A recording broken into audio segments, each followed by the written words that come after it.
Stephen Miller, Gary Cohn, and Hope Hicks. Then the president signed a series of executive actions that will move our country towards energy independence, but more importantly, really continue to get Americans back to work. The president started by signing a memorandum to fulfilling a major promise to secure swift approval for the Keystone Pipeline. The memorandum invites TransCanada to resubmit their proposal and directs agencies to approve it without delay. There's an energy revolution that's going to happen in this country, and in spite of the bureaucratic and political barriers that have been in place in the past, we're ready to move forward. Oil and gas production is up significantly in the last decade, and our imports have been cut in half. The president's actions today will create tens of thousands of new jobs for the American workers and move us greater towards energy independence, while at the same time ensuring that we keep the environment as a top priority.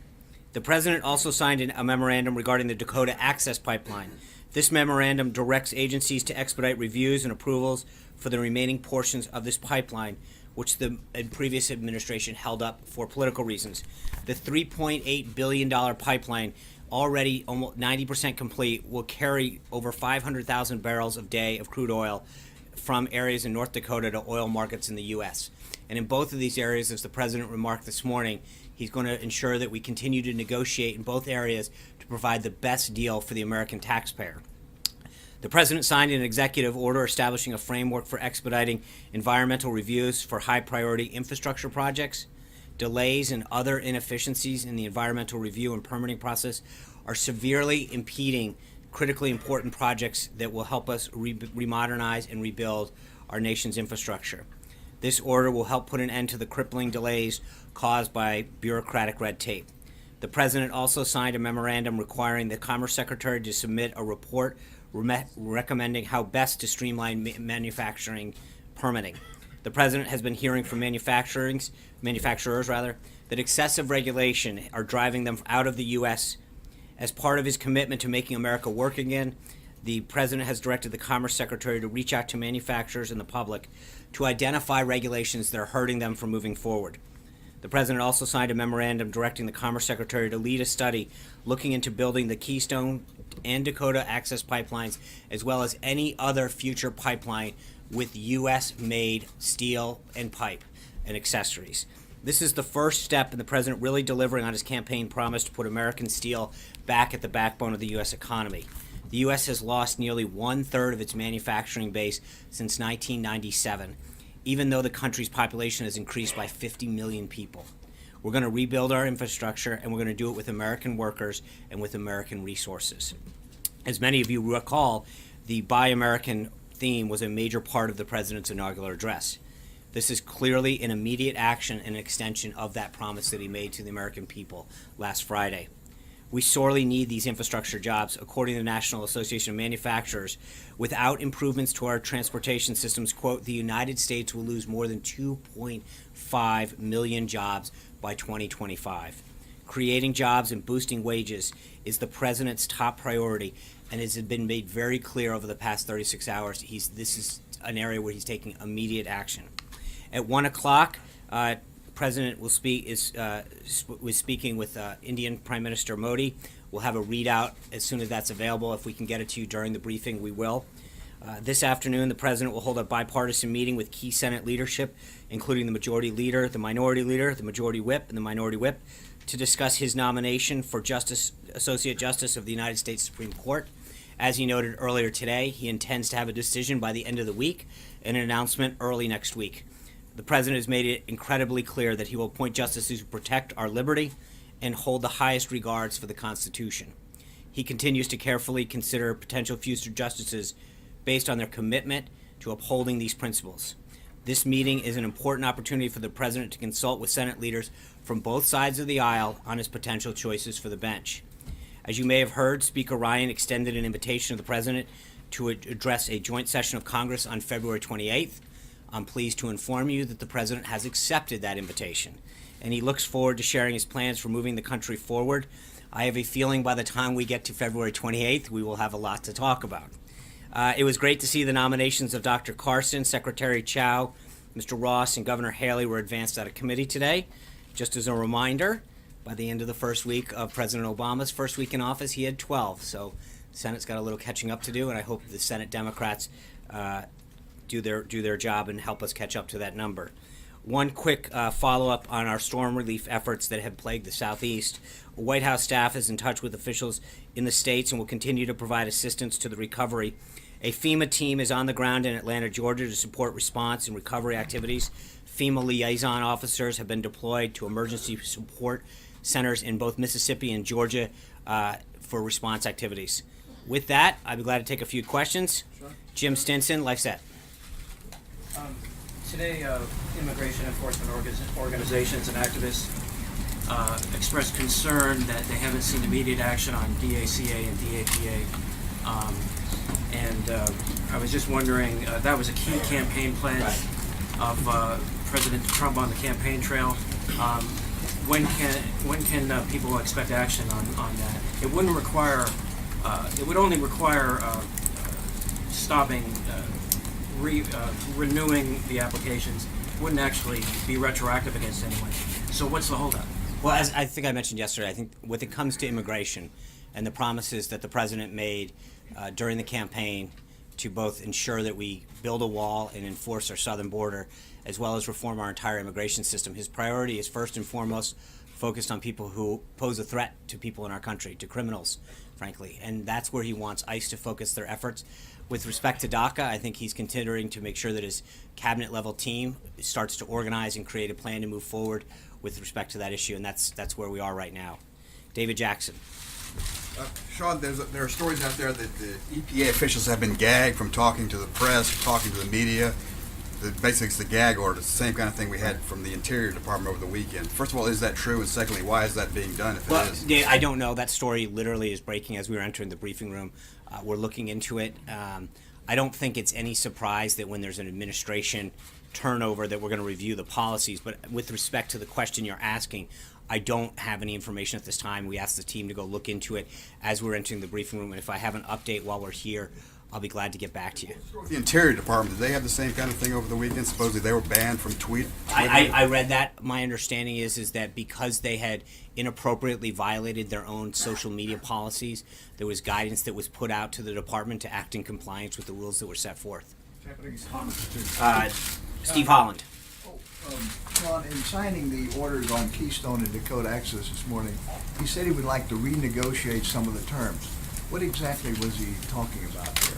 That's a great question, Steve. I think one of the things that the American people clearly know about Donald Trump is he's a successful businessman and a successful negotiator.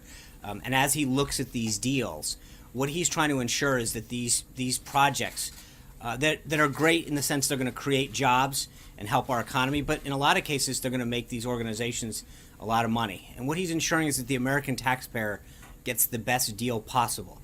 So he's asking his team to review those deals and to make sure that if we're going to do all of these things to expedite these projects that go over or under a piece of U.S. soil, that the American taxpayer is considered in this process and that we get the best deal for our country, not just in terms of jobs and future economic growth and a little bit more energy security, but also in terms of making sure that the taxpayers writ large who own some of these lands or access to these lands and waters and rivers, in case of Dakota, or get the best deal possible.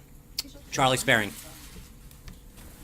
As you know, the March for Life is on Friday, and the President George W. Bush had a tradition of addressing the marchers through a phone call on the mall. Will the president be continuing that tradition on Friday? I know Kellyanne is going to attend the event. I think we're still working through details, but we'll have further for you on the president's potential participation in that. I think it's no secret the president has campaigned as a pro-life president. It's something that is very important to him, as evidenced by the Mexico City policy reinstatement that he issued yesterday. Obviously, we're going to have heavy administration presence there. It's no secret that this administration and this president are going to do what they can to fight for life. With the exact participation level of the president, we'll find out whether it's a greeting of some sort or a call. I'll have a further update for you. Cecilia? Sean, does the president believe that millions voted illegally in this election, and what evidence do you have of widespread voter fraud in this election, if that's the case? The president does believe that. He has stated that before. I think he stated his concerns of voter fraud and people voting illegally during the campaign. and he continues to maintain that belief based on studies and evidence that people have presented to him.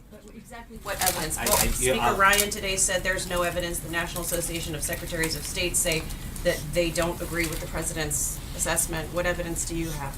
As I said, I think the president has believed that for a while based on studies and information he has. John Roberts. In the waning hours of the Obama administration, they quietly transferred a lot of money out of the country, including $221 million to the Palestinian Authority. Is the president okay with that transfer? And if he is not, would he seek to claw back some of that money? Well, I think when it comes to how U.S. taxpayer money is spent in general, whether it's overseas or here at home, you've seen through the hiring freeze and other actions that he's going to take. You know, I just mentioned to Steve, I mean, he is very concerned about how taxpayer money is spent, whether it's sent overseas and what we get for it in terms of the relationship or our support for our democracy or aid to another country for their defenses.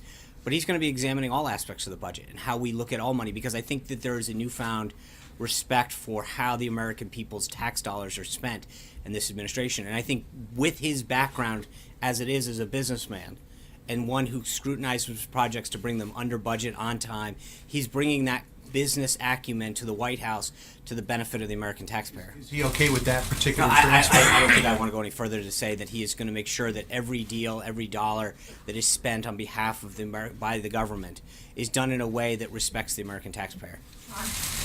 Sean, when you were talking about that voter fraud, are you going to ask for an investigation? Is the White House going to formally ask for a probe into this alleged No, I think voter he fraud? won very, very handily with 306 electoral votes, 33 states. He's very comfortable with his win, but I think To trouble him if he's bringing it up. That's why I think I'm he was asking. having a discussion with some folks and mentioned something in passing, which has been a long-standing belief that he's maintained. This isn't the first time that you've heard this concern of his. Trey? It's not, but I Thanks, think it's Sean. worth clarifying whether illegal ballots or illegal immigrants And I think there's been are studies. being There was one characterized that here. came out of Pew in 2008 that showed 14% of people who have voted were non-citizens. There's other studies that have been presented to him. It's a belief he maintains. I mean, Just that they were counted improperly, as Dick Durbin says the president personally told him last night. It was that the people who I voted think did so I've illegally. asked and answered it. It's a belief that he's maintained for a while, a concern that he has about voter fraud, and that's based on information that's provided.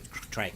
Thanks, Sean. Following President Trump's executive actions earlier today, is he concerned about large-scale protests surrounding the construction of the Dakota Access and Keystone XL pipelines like we saw at Standing Rock?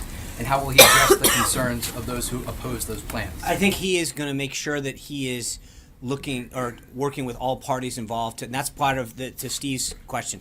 There's a way that you can continue to negotiate that, whether it's the Native Americans' concerns that they have on some of the lands in the Dakota pipeline. I mean, you're 93% there with Dakota, and I think that the president has shown through his business life that he knows how to negotiate a great deal where parties come out ahead, and he is willing to sit down with all of the individuals that are involved in the Dakota pipeline to make sure that it's a deal that benefits all of the parties of interest, or at least gets them something that we want. So that's part of it. Margaret. Say Mara or Margaret? No, Margaret. All right, one at a time. Okay, Margaret, then Mara. We'll stick with the M's for a while. I'd like to ask you about Jim Comey, but I also very quickly wanted to follow up on Steve Holland's question about the pipelines and the renegotiation. The president, I think, sort of suggested that some of those renegotiations might already be happening, or that they would start happening. And I'm just wondering if you can clarify, like, are the mechanisms for that set? Have those discussions already begun? Well, he just signed the executive order today, and part of it was that as he moves these things forward, he wants to make sure that he gets the best deal for the American taxpayer and works with the parties involved to ensure that people who might have concerns have an opportunity to come back to the table and see if there's a way to. So the mechanisms are still being fleshed out, and the Yes. negotiations have not started again. That's Okay. correct. Jim Comey, what I wanted to ask was, could you make it official what has been reported by U.S. officials all day long, which is that the president has decided he wants Jim Comey to stay on, that Jim Comey has told him he will stay on. Did they discuss kind of the Russia investigations and the parameters of that? I don't have anything for that. I don't know what the status is. I'll have to follow up with the president. Mara.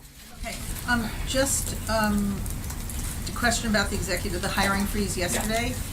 It doesn't exempt the VA, and there are 41,500 unfilled medical jobs at the VA, which is really an extremely large number. Right.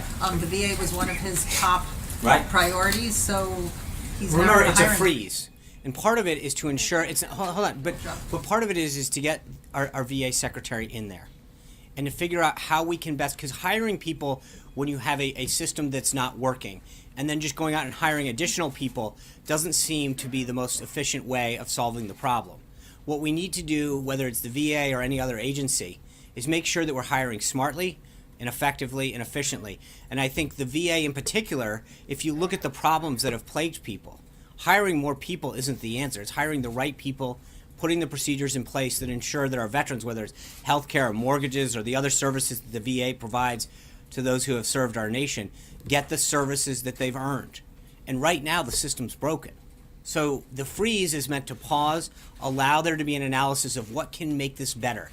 And it's not just the VA, although obviously that's high on the president's list, but it's making sure that all of the services of government are done in a way that A, respects the taxpayer, but gives the American people the service or benefit that they truly deserve. So. Just to follow up on Cecilia, Yeah.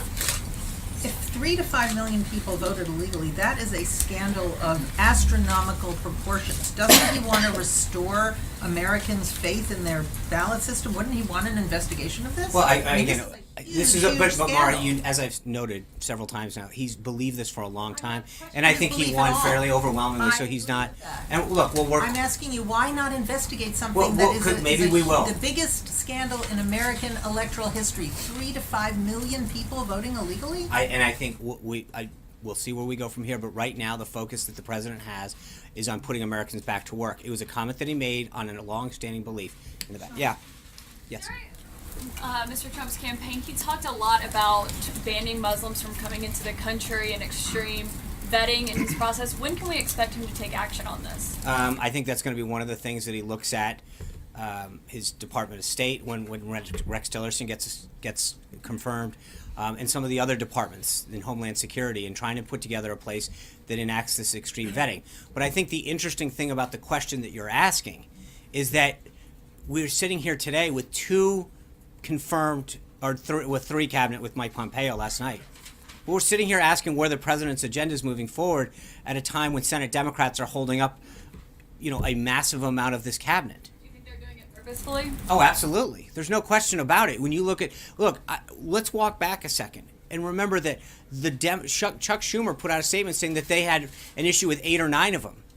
So that leaves about 12 of them, 13, that they didn't have a problem with. They were consensus candidates. And while I think every one of the people that the president has nominated to serve in his cabinet is unbelievably qualified, even the Democrats admitted that 12 to 13 of them were what they called consensus candidates and that they wouldn't oppose them.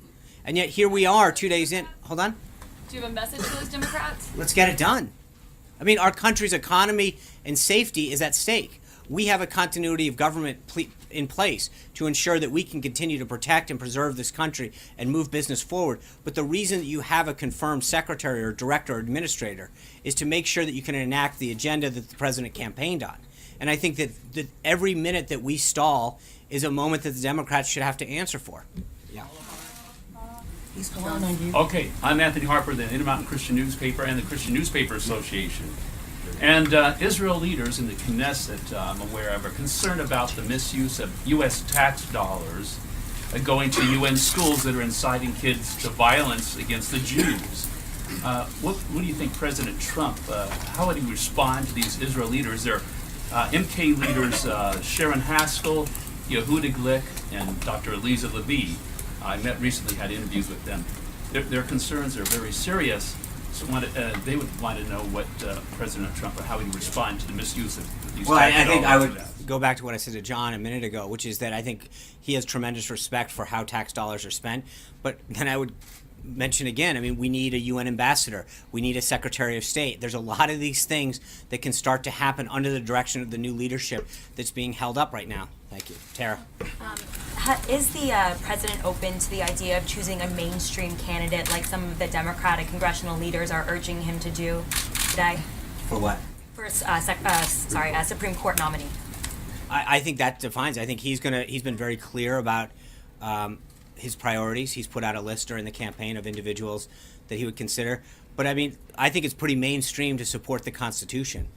Pretty mainstream to respect, to follow the law, and not to to create laws from the bench. That's what I think the majority of Americans would agree. And I think, when it comes to the candidates that he's put up for his cabinet, again, look at the quality and caliber of these individuals. That's what he's kind of continue to look for. People of high quality, of high caliber, that have gone, that fit the philosophy that he campaigned on. April. I want to ask you a couple of questions. One, starting off with Sessions, this delay in a vote, primarily because of concerns about issues of civil rights with Sessions, as well as voting rights.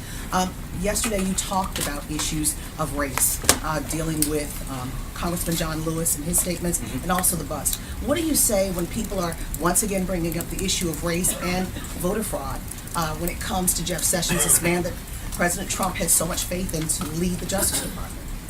Well, I think Senator Sessions' record on voting and civil rights is exemplary. He has fought very hard as both an attorney general in Alabama, as a U.S. attorney, and then as a senator. For voting rights, for civil rights, on areas of minority rights, he has pushed forward. And so when you look at his entire record, the people he prosecuted as both a U.S. attorney and an Alabama attorney general, he's been very forceful when it comes to making sure that voting rights and civil rights are enforced and protected, and not just that, but advanced. When the Voting Rights Act came up for renewal, he was a huge champion of it. So it's not just his record as an attorney, but as a United States senator, he's been a very forceful advocate of the continuation of the Voting Rights Act. Yes. I said a couple of questions. Oh, okay. I'm sorry. Yes. Okay. So I know we're new to this together. So. All right. So on the issue of race, going back, because you talked for a long time yesterday on the issue of race, and I wanted to ask you a couple of things, and I talked to the current head of the NAACP, who is accusing this administration of something called stereotyping by omission, saying that the president has met with athletes and entertainers, but yet has not met with civil rights leaders. And during his inauguration speech, he talked about inner cities, urban areas being riddled with gangs, violence, and drugs. What is the agenda? What are you planning when it comes to? Well, April, just the other day, he sat down with Martin Luther King Jr. I would call him a civil rights leader. His dad was the civil rights leader. Well, I think that he has done. I think he has done a lot for that. There's a lot of the pastors that he's met with. He has met with a lot of individuals on that issue throughout the campaign. They've come up and down the tower. He's brought them in and out of during the campaign and during the transition. He's with Aveda King the other day during the prayer service. There's a ton of individuals that he's met with to talk about this issue, and I don't think it's something that he takes lightly. He's talked about it tremendously because it's important to him, both in terms of where this country moves forward and some of the issues that face some of the minority communities in terms of not just education, but jobs and hiring and healthcare and access to small business lending. Those are all areas that he's been very concerned with and that he's talked about the need to address. Rollout of a plan. We're on day 2. I know you're all anxious. I appreciate it. He made this statement during the inauguration. I understand it, and we're on day 2, and look what he's doing. But I think that when you look at the jobs programs, the Dakota Pipeline, the Keystone Pipeline, the things that are going to bring jobs back and good-paying jobs with benefits, those benefit every American, regardless of the color of your skin. And I think that he talked to the labor leaders today about apprenticeships and how we can grow the economy, bring back training centers. Those benefit every American. And I think that those are the kind of things that he's committed to, is figuring out how do we look at the educational piece to ensure that as people transfer out of one job to another, as technology evolves, that we prepare people who might have had a blue-collar job to transfer into a technology-based job. But there's a lot of things that we can do in terms of training and retraining, VOTEC, and other areas of our society that help people advance, whether their background or not. And that's the kind of stuff that I think will help move them up. Yes, sir. Sean, the CBO came out with a report this morning that said if the current spending levels stay as they are, the government's going to spend about put the country in another $10 trillion of debt over the next 10 years. Does that reinforce for the president the need to cut spending? And if Absolutely. So, where in the government can he cut spending enough to make a dent on that? Well, look, I think this is the American people elected the right guy at the right time. This is somebody who understands how to cut a good deal, how to negotiate a good deal, and how to manage a budget. You look at how he's managed himself. and his projects under budget and either on time or ahead of time. That's the kind of philosophy that he's bringing into to this government and to this White House, is making sure that not only do we respect taxpayers and figure out whether or not we're talking about the hiring freeze or how we do business or how much money we send in aid, that we make sure that the money that we send is being used well, the programs that we're implementing are done in a way that are done in the most efficiently and effective ways. But it's a whole of government process. It's trying to make sure that, you know, look at what he did with Boeing and Lockheed on the planes. It's going in and saying we can lower that price more, we can negotiate further. It's why when Steve asked about the two pipelines, that he wanted to make sure that he inserted pieces to say we can negotiate further. If we can get a better deal out of the American taxpayer, if someone's getting use of our lands or our waterways to build something that they're going to profit for it, can we find a way to ensure that the American taxpayer receives a benefit? That would go to the U.S. Treasury. And there's a lot of ways that he's going to continue to look at this, whether it's the money coming in or the money going out. How do we get a handle on this? But I think that we have the right guy at the helm of the country right now when it comes to ensuring that our tax dollars are spent well and our deficits addressed. One last piece, when it comes to energy exploration, it's not just about energy. It's not just about finding new ways to bring in energy to this country. It's about new ways of creating economic growth, looking at ways that our natural resources can not just benefit us to become more energy independent, but can to bring money into the Treasury to either reduce the deficit, create jobs, or whatever. But there's a lot of ways and a lot of new thinking that's going on that he's empowered his team and his cabinet to look at to create jobs, to grow the economy, and to bring the deficit down. Yes, sir. Two questions, and both, I know you love us, but if there are protests again, if this pipeline goes through, last time during the protests, there were independent journalists that were arrested and detained. Same question I asked the Obama administration. Would this administration at least support reporters in trying to do their job in gathering facts? You guys know I'm a huge fan. God love you. I'd like that on the record. And then number two, new Congressman Jamie Raskin out of Maryland is proposing, said he will sponsor legislation for a national shield law. Your vice president in the past has supported a national shield law for reporters. Would this administration support a national shield law for reporters? That's a great question. I know then Congressman Pence was a champion of that when he was in the House.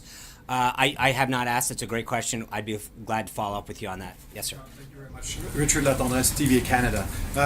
On Keystone, Yeah. the initial process took up to 10 years. Yeah. How fast does the president want this? As quick as possible. He's ordering. I mean, that's why this is done the day it was done. He wants to make sure that we get this process back on track and get it moving. It's too important for the jobs and economy of our country. With Prime Minister Trudeau, did they talk about Keystone? They talked about setting up an agenda that would include NAFTA. I'm sure that will come up at their conversation when they meet. The call that they had was more congratulatory, setting up the meeting. I'm sure when they sit down and meet and the teams meet, that will definitely be on the agenda. Yes, sir. Question, Sean. Very, very last promise. Okay. There's a tradition. Very first trip outside the country is for the president, a new president, is Mexico, Canada. Right. Will this tradition be maintained? We'll have further updates. I've announced we're excited to have Theresa May come this Friday. We've set up a meeting with both the Prime Minister of Canada, the President of Mexico. I mentioned yesterday Prime Minister Netanyahu is coming. We've got a lot of interest of people coming. Well, when we have an update on the President's first foreign trips, we'll let you know. Yes, sir. Okay, I'm sorry. Yeah. A couple follow-ups to yesterday. First, you said that the phone call between the leaders of Russia and the U.S. is not scheduled yet. Has it been scheduled? Not that I'm aware of. Secondly, you also were asked about the meal-to-meal cooperation in Syria and coordination, and you referred us to the Pentagon, which said there was no such coordination. That's right. Is there any new guidance to that? No, I believe that the Pentagon has fully read that out and stand by. Come on, that was two. No, my real question is my real question is a basic one. We know that the president. Those were easy. The president has been what I can only describe as viciously attacked for his attitude to Russia by his opponents here. He has withstood those attacks. So, but I'm from Russia. And, I speak for my audience. Please explain to us why. What's his logic? Why is he doing this? Why is he standing firm on wanting to improve we are happy that he stands firm on that.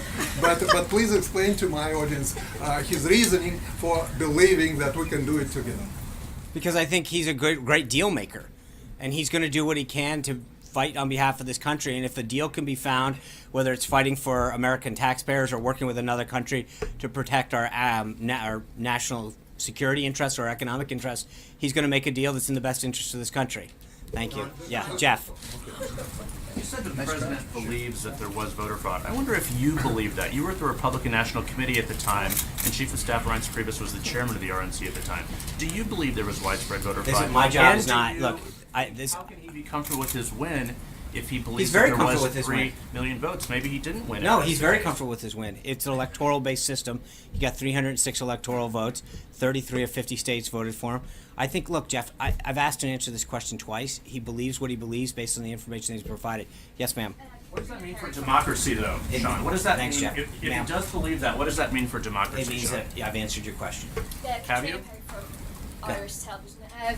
The president's been meeting with business leaders. Are there any plans to target U.S. multinationals that have significant operations abroad with more favorable tax regimes? Well, I think a lot of these countries that you saw yesterday, and even our automotive industry has a lot of presence overseas, if that's what you mean. I mean, the first priority that he has is on U.S.-based companies that are trying to bring more jobs back or grow here. But most of these companies, I mean, Johnson & Johnson is clearly a multinational company. Dow, you go down the list of the individuals that he met with yesterday, and then you take the auto industry that was here today, Ford, Chrysler, GM. They all have massive overseas investments. And I think part of the problem that he was talking about is greater market access for them, the ability to get into markets that we might not want, that they may have trouble with. Yes. Yeah. Sorry, Blake. a small follow-up. Are there any plans to still, has the President issued his official invitation to the Prime Minister of Ireland to come here for the traditional St. Patrick's Day celebration? No, but I'm going to get on that right away. Thank you for bringing that up. That's on the list. Can we write that one down? Hold on, Blake. So to piggyback off that, yesterday the president met More with, Irish. Not off the Irish. But yesterday the president met with CEOs, broad-based, met with union leaders, broad-based. Today, though, he specifically met with auto leaders. Why was that his choice as the first industry to meet with? And then taking it broader from that, what is the criteria or the policy that the president, the administration has or might develop that will determine which leaders are brought here to the White House to meet with the president? Well, look, I appreciate the question. I think, again, I keep reminding you, we're on day 2. We can only have so many meetings in a day. And I think when you look, just stop and remember what you just said for a second. Yesterday, union leaders, business leaders, bicameral group of folks, executive order action. I mean, his day 1 is pretty darn robust. I'm not going to try. I've gotten out of the quantifying game. But I think when you compare that to the past, I bet you we'd probably put that up there. The amount of action that he took. And number of folks, that's what you're going to see a lot more of. Today, he wanted to sit down with the auto industry in particular because he thinks that's vital to our manufacturing base. But he's going to have a lot of meetings. And he's going to meet with a lot of folks from a lot of backgrounds who he thinks have an interest in working with him to enact an agenda that grows jobs in the economy. That's basically, to your point on the criteria, that's what it is. Yeah. Does the president have any plans to change U.S. policy towards Cuba? There were a lot of changes that took place in the last administration. Any executive orders as it relates to U.S.-Cuba relations? I would have to follow up. We've got nothing that we're ready to announce at this point. One more question, Sean, if I may. Since I'm doing 2. Yeah, that's right. Picking up on what April said, are there any plans in the near future for the president to meet with leaders of the Congressional Black Caucus or the Congressional Hispanic Caucus? Yeah, so as I mentioned, I think it might have even been April that asked this yesterday, but I think that the president started with the leadership, as he should. I mean, I think you start with them. Today, the group that he's meeting is part of the advice and consent role in the Constitution with respect to appointing a Supreme Court justice. So he's going through the motions of that, but you are going to see a lot of meetings with a lot of individuals. He welcomes the input, ideas, and advice that these people are coming in with about how to move in his agenda forward. This is something that he has really enjoyed, not just during the transition, but in the last few days of his administration, of hearing the feedback. And one of the things that's interesting about the meetings is, with the exception of the pool spray that opens them up, the president has largely just sat and listened, asked questions, tried to elicit their ideas about what barriers they're facing to hire more people, what the regulatory or tax impact is on their ability to create more jobs or to keep manufacturing here in the United States. You're going to see a lot more of that, and I think what he wants to do is further expand, whether it's governors or members of different groups within the House and the Senate, to come down here and get their advice and ideas on how to work together and move an agenda. Yeah. Hi, Jonathan Lemire, Associated Press. You had mentioned that the President is commissioning a review of the Islamic State strategy. Can you just tell us who exactly is involved in that review? How long is it going to take? And what are some options being considered?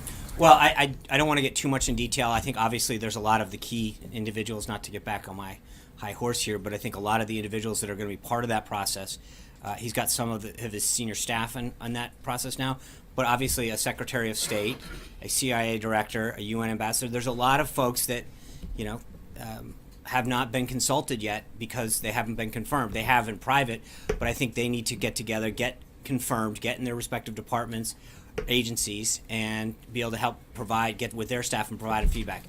Hallie Jackson. Thanks, Sean.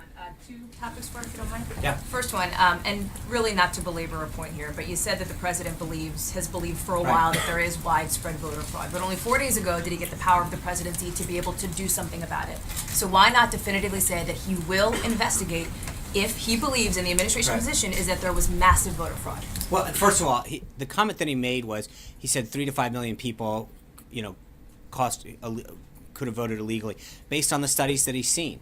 But he's very clear that he won the election based on the 306 electoral votes that he got.